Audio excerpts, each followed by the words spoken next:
Naligo ako. Kaya, ayan, basa-basa pa yung buhok ko. Third day of winter dito sa Australia.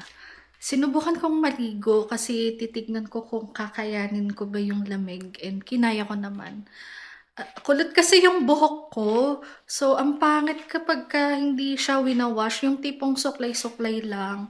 Tapos, yun, itatali. Yung buhok ko kasi kakaiba parang laging bagong gising. So, ayun. 10 a.m. pa naman yung pasok ko sa cafe. Kaya meron pa akong time maligo ngayong umaga. So, good luck sa akin mamaya paglabas ng bahay. Kasi ngayon pa lang nakikita ko yung hangin, ang lakas na. And hindi ko na-check kung ano yung temperature today. Today is 10 degrees.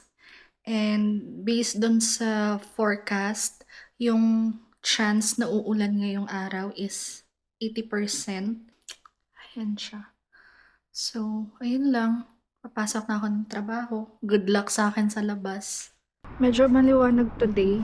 8:05 na kasi. So, medyo may araw. Pero malamig pa din. Naligo ako.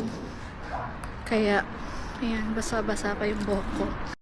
Mas malamig siya kahapon kumpara ngayon. Hindi kasi nilalamig yung kamay ko. So, hindi ko kailangan mag-gloves. Yun lang.